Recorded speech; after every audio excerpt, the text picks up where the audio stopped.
അവർക്ക് എവിടെ നിന്നാണ് ഇങ്ങനെ ഒരു മോഡൽ എവിടെ നിന്നാണ് ലഭിക്കുന്നത്? ഒരു വലിയ പള്ളി, അന്നത്തെ കാലത്ത് തങ്ങൾ ഉസ്താദ് എപ്പോഴും പറയാറുണ്ട്, അന്നത്തെ സമൂഹത്തിൻ്റെ നിലയനുസരിച്ച് ഒരിക്കലും ഉണ്ടാവാൻ പാടില്ലാത്തതാണ് ആ പള്ളി. കാരണം വളരെ പരാധീനതകൾ അനുഭവിക്കുന്ന ഒരു സമൂഹം, വൈജ്ഞാനികമായി ആലോചിക്കാൻ പോലും ശേഷിയില്ലാത്തൊരു സമൂഹം. ആ സമൂഹത്തിൽ നിന്നാണ്, ആ സമൂഹത്തിന് വേണ്ടിയാണ്, ആ സമൂഹത്തിൻ്റെ തുച്ഛമായ സമ്പത്ത് കൊണ്ട് ബഹുമാനപ്പെട്ട മഖ്ദൂം അവർകൾ അത്ര വലിയൊരു പള്ളി, നൂറ്റാണ്ടുകൾ അതിജീവിച്ച പള്ളി ഉണ്ടാക്കുന്നത്, അതും വൈജ്ഞാനിക ആവശ്യത്തിന് വേണ്ടി. അപ്പോൾ ഹ്യൂമൻ റിസോഴ്സ് അത്രയേറെ ഇതിന് പ്രയോഗിക്കണമെന്നും അതിന് അത്ര വലിയ മാറ്റങ്ങൾ ഉണ്ടാക്കാൻ സാധിക്കുമെന്നൊക്കെ ഈ ഈജിപ്ഷ്യൻ അനുഭവത്തിൽ നിന്നായിരിക്കണം അവർ പകർന്നെടുക്കുന്നത്. കാരണം അവർ കണ്ടിട്ടുള്ളത് ഈജിപ്ഷ്യൻ അനുഭവമാണല്ലോ. അപ്പോൾ അതിലൂടെ ഉണ്ടാക്കി അതുപോലൊരു സംവിധാനം തന്നെ ഇന്നും അസർ പള്ളി എന്നുണ്ട്. ഞാൻ നമ്മുടെ പൊന്നാനി പള്ളിയും എല്ലാ സമയത്തും ഇപ്പോഴേ ഓപ്പൺ ആണെന്ന് എൻ്റെ അഭിപ്രായം. ഞങ്ങളൊരു 6 വർഷം മുമ്പ് ഒരിക്കൽ രാത്രി അവിടെ താമസിക്കുകയും, അപ്പോൾ രാത്രിയൊക്കെ ഓപ്പണാണ്, എപ്പോഴും ആർക്കും വരാം. അതുപോലെ ഈ അസറിലെ പള്ളി നമ്മൾ രാവിലെ അവർ ഓപ്പണാക്കി കഴിഞ്ഞാൽ രാത്രി വരെ വിദ്യാർത്ഥികളെ കൊണ്ട് നിറഞ്ഞിരിക്കുന്ന ഒരു ഇടമാണ് അസറിലെ പള്ളി എന്നുള്ളത്. നമ്മൾ പലപ്പോഴും ഇങ്ങനെ കുട്ടികളോട് പറയാറുണ്ട്, അല്ലെങ്കിൽ ഞങ്ങൾ പരസ്പരം പറയാറുണ്ട്, നമ്മൾ എന്തെങ്കിലുമൊക്കെ ടെൻഷൻ അടിക്കുന്ന, അല്ലെങ്കിൽ പഠനത്തിൽ നമുക്ക് ഒരു മൂഡ് കിട്ടുന്നില്ലെങ്കിൽ നമ്മൾ എന്ത് ചെയ്യും, ജസ്റ്റ് ആ അസർ പരിസരത്ത് കൂടെ അങ്ങനെ പോയി അസർ പള്ളിയിലൂടെ ഒന്ന് കറങ്ങി വന്നാൽ നമ്മൾ ഫുൾ ചാർജഡ് ആവും. മീൻസ് അത്രയധികം വിദ്യാർത്ഥികൾ അവിടെ നിന്ന് ഇങ്ങനെ പഠിക്കുന്നു, നിരന്തരം പുസ്തകത്തോട് മല്ലിടുന്ന, കിതാബിനോട് മല്ലിടുന്ന വിദ്യാർത്ഥികളെ കാണുമ്പോൾ, മറ്റൊരു ചിന്തയില്ലാതെ ഇതിനു വേണ്ടി മാത്രം ജീവിക്കുന്ന വിദ്യാർത്ഥികളെ കാണുമ്പോൾ സ്വാഭാവികമായിട്ടും നമ്മൾ ചാർജഡായി മാറുമെന്ന് പറയാറുണ്ട്.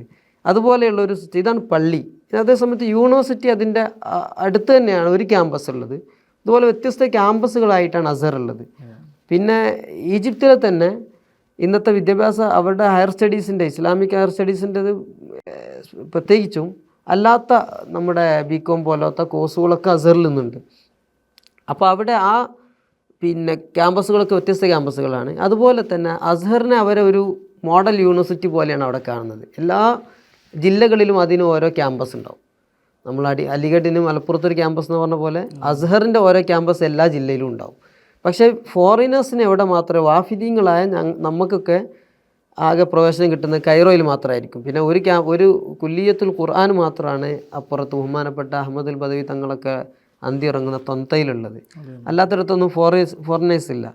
ഏതായാലും ഈ യൂണിവേഴ്സിറ്റിയിൽ പഠിപ്പിക്കുന്ന വിഷയങ്ങൾ നമ്മളെ നാട്ടിലേക്കുള്ള ഭൗതിക യൂണിവേഴ്സിറ്റി പോലെ അവിടെ ഡിഗ്രി കോഴ്സുകളുണ്ട്, അതുപോലെ PG കോഴ്സുകളുണ്ട്, അതുപോലെ PhD സംവിധാനങ്ങളൊക്കെ ഉണ്ട്.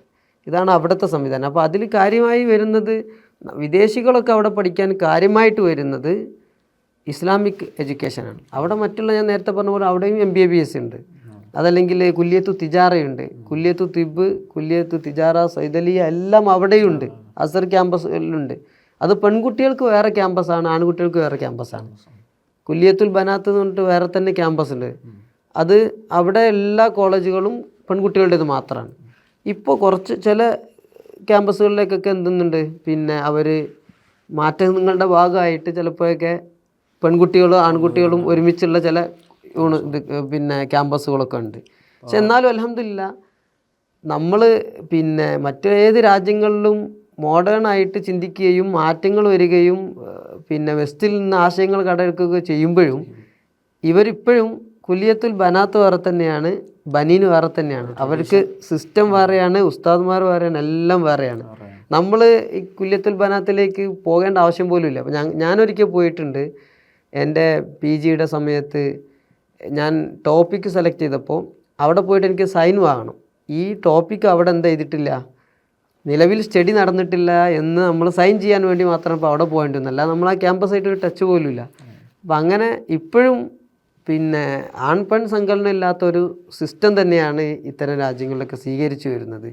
പിന്നെ അവിടെ വിദ്യാർത്ഥികൾ നേരത്തെ പറഞ്ഞ പോലെ വിദേശികളായ വിദ്യാർത്ഥികൾ, വാഫിദീങ്ങൾ എന്നാണ് അവരെ പറ്റി പറയാറുള്ളത്. നമ്മൾ റസൂലുള്ളാഹി സ്വല്ലല്ലാഹു അലൈഹി വസല്ലമ തങ്ങളുടെ അടുത്തേക്ക് വന്ന ഒരു വഫ്ദ് എന്ന് അതിൽ നിന്ന് പിടിച്ച വാഫിദീങ്ങൾ, അവിടേക്ക് ഇൽമു പഠിക്കാൻ വന്നവർ, അവർക്കുള്ള സംവിധാനം, അവർ കൂടുതൽ വരുന്നത് ഈ ഇസ്ലാമിക് എഡ്യൂക്കേഷനാണ്. ഇൽമു ശരിയ, നമ്മുടെ ഫിഖ്ഹ്, ഹദീസ്, തഫ്സീർ, അതുപോലെ നമ്മുടെ അതിന് സഹായിക്കുന്ന ഇൽമുകളായ ഉലൂമുൽ ലുഗ, ബലാഗ, മന്തിഖ്, ഇത്തരം അഖീദ, ഇത്തരം വിഷയങ്ങൾ പഠിക്കാനാണ് അസ്ഹറിനെ വിദേശികൾ കാര്യമായി ആശ്രയിക്കുന്നത്. മറ്റിടത്ത് വരുന്നില്ല എന്നല്ല, അസ്ഹർ ആയിട്ട് അറിയപ്പെടുന്നത് ഈ കുല്ലിയകളിലാണ്. അപ്പോൾ ഇത്തരം സാധ്യതകൾ നമ്മുടെ മുമ്പിലുണ്ട്. ഇതാണ് അസ്ഹർ യൂണിവേഴ്സിറ്റി. അതേസമയം ഇതേ ഫന്നുകളിലെ ക്ലാസ്സുകൾ നേരത്തെ പറഞ്ഞ ജാമിഉൽ അസ്ഹറിലും നടക്കുന്നുണ്ട്. ഇതാണ് അസ്ഹറിൻ്റെ ഒരു ടോട്ടാലിറ്റി.